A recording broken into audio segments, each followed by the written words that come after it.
Corona గుర్తుందిగా, ఎందుకుండదులే, కంటి మీద కునుకు లేకుండా చేసిందిగా. ఇప్పుడు దాని అమ్మ మొగుడు రోగం ఒకటి ఆఫ్రికా దేశాల్లో రెడీ అయింది. దాని పేరే ఎంపాక్స్. అది ఆఫ్రికా దేశాల్లోనే ఆగల, ప్రపంచ దేశాలకు విస్తరించింది. ఏకంగా 70 దేశాలకు ఈ వైరస్ పాకింది. ఇప్పటివరకు 500 మందిని బలి తీసుకుంది. ఇప్పుడు మన దేశంలో కూడా వచ్చేందుకు కాచుకుని కూర్చుంది.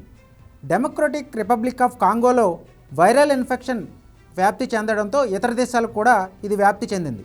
దీంతో ప్రపంచ ఆరోగ్య సంస్థ 2 ఏళ్లలో రెండోసారి ప్రపంచ ప్రజారోగ్య అత్యవసర పరిస్థితిని ప్రకటించింది. Africa centres for disease control and prevention కూడా ఇప్పటికే ప్రజలను హెచ్చరించింది. తమను ఆదుకోవాలని ప్రపంచ దేశాలను కోరింది.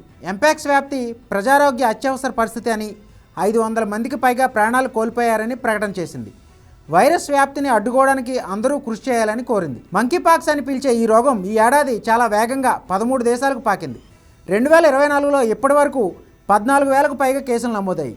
మొత్తం 524 మంది ప్రాణాలు కోల్పోయినట్టు ప్రకటించారు. క్లాడ్ 1 అని పిలిచే ఒక తెగ నుంచి ఈ వ్యాధి బయటకు వచ్చింది. లైంగిక సంపర్కం ద్వారా ఈ వ్యాధి వ్యాపిస్తుందని ప్రపంచ ఆరోగ్య సంస్థ తెలిపింది. స్వలింగ సంపర్కుల ద్వారా ఈ వ్యాధి మరింత వేగంగా వ్యాపిస్తుందని గుర్తించారు. ఈ వైరస్ సోకితే శరీరం అంతటా నీటితో కూడిన చిన్న చిన్న బొబ్బలు ఏర్పడతాయి. వ్యాధి సోకిన వారికి జ్వరం, కండరాల నొప్పులు ఎక్కువగా ఉంటాయి.